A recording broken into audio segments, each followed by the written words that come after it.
This time I'm doing something I don't usually do for these giveaways. I'm sculpting a mini with a mount. This mini is for Hudson, a subscriber to my channel here. Thank you, Hudson, for subscribing. I'm starting with the bear and want to complete him before doing much at all with the rider, because I will want the bear's finished shape to match the rider up to him. As with a humanoid mini, I made an armature. I used slightly thicker wire than usual though, 26 gauge, compared to my usual 28 gauge. It's not that much thicker, but it's very noticeable how much stiffer it is. And that's fine when I've got something of a larger size like this.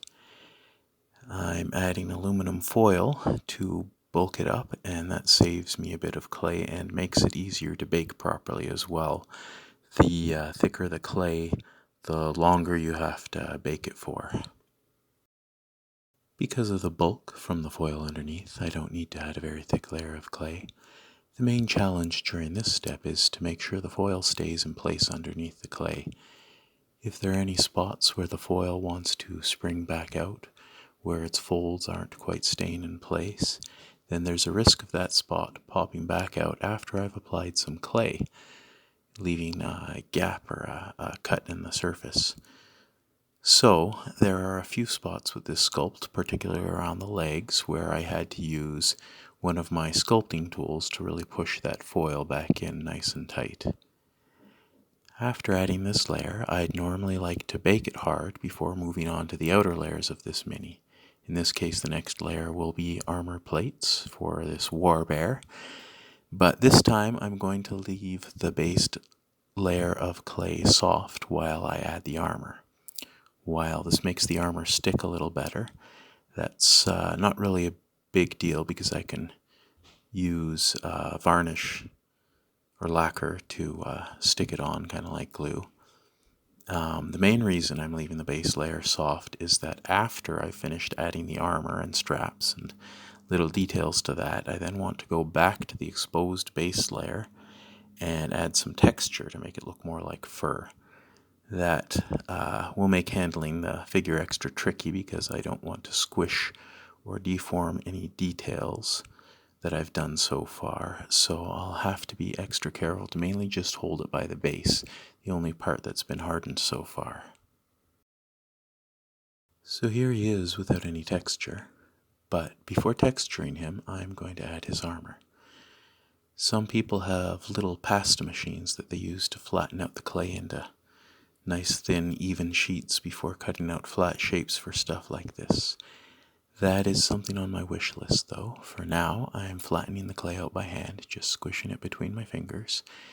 And sometimes I have to start over because I press too hard in one spot, creating little cracks, tears, and gaps.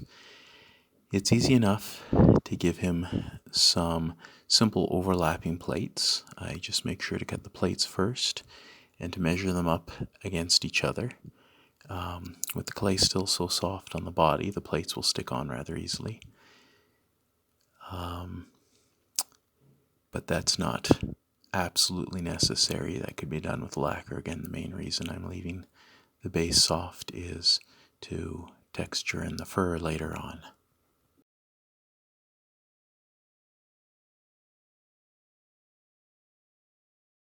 I'm thinking of finding some little insignia to print off and glue onto those shoulder plates. The spots in the middle there look really open to me and really asking for some kind of decoration to fill them in. At this point, I do see how this bear looks very similar to the armored polar bear on the Golden Compass. Someone mentioned that to me already when they saw a sample of what I've done so far. With a little paint, though, it will, of course, be a little brown grizzly bear.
Now on to texturing the fur.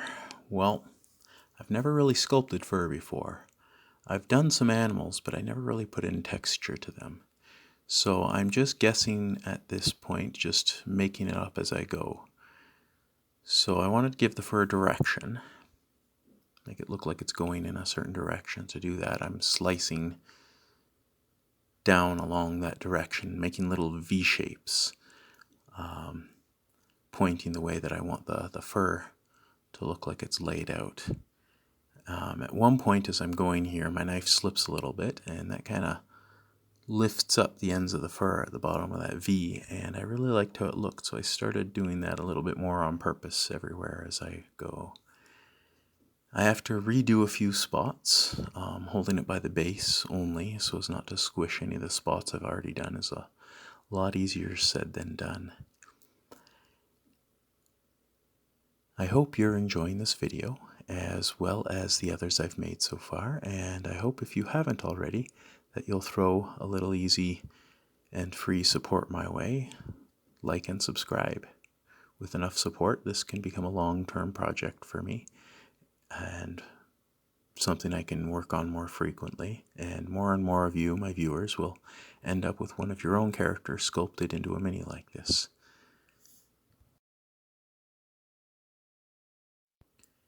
And here he is with his little rider.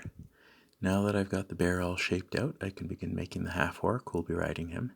As you can see right here, I'm going to be doing another thing a little different from other sculpts. The anchors for the feet go straight down into the base instead of winding out to the sides.